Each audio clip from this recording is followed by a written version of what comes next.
So we hear the term meme all the time, and we assume that it's about cats playing with yarn on YouTube or something like that. Well, that that is a meme, but it's not really the kind of theoretical or interesting approach to the meme that we need. And this is Richard Dawkins from The Selfish Gene, and he coined the term meme. And he like Richard Dawkins is an entomologist. He's an insect biologist, and he's using the Darwinian model, right? And so instead of gene, you get this notion of meme, and it's really very interesting when discussing culture. What is the rate of language evolution as compared to genetic evolution? Dawkins says this. He says, cultural transmission is analogous to genetic transmission, and that although basically conservative, it can give rise to a form of evolution. Language seems to evolve by non-genetic means and at a rate which is orders of magnitude faster than genetic evolution.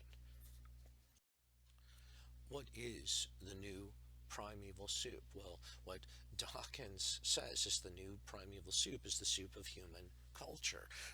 He says, I think that a new kind of replicator has recently emerged on this very planet. It's staring us in the face. It's still in its infancy, still drifting clumsily about in its primeval soup, but already it is achieving evolutionary change at a rate that leaves the old gene panting far behind. The new soup is the soup of human culture. We need a name for the new replicator, a noun that conveys the idea of a unit of cultural transmission or a unit of imitation. Miming comes from a suitable Greek root, but I want a monosyllable that sounds a bit like gene. I hope my classicist friends will forgive me if I abbreviate mimeme to meme. So that's where this word comes from this book. How do memes propagate themselves in the meme pool? Via what process? Dawkins asserts examples of memes are tunes, ideas, catchphrases, clothes fashions, ways of making pots, or of building arches. Just as genes propagate themselves in the gene pool by leaping from body to body via sperms or eggs, so memes propagate themselves in the meme pool by leaping from brain to brain via process which in the broad sense can be called imitation. If a scientist or if anybody, right, if a scientist hears or reads about a good idea, he passes it on to his colleagues and students. He mentions it in his articles and his lectures. If the idea catches on, it can be said to propagate itself, spreading from brain to brain.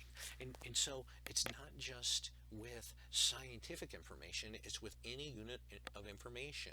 Think of like a song or a recipe, or I mean, the idea, even like a corporation can be looked at like a meme pool or a meme complex or something like that. A meme is an idea that replicates. It's a form of information that replicates via the imitation, moving from brain to brain.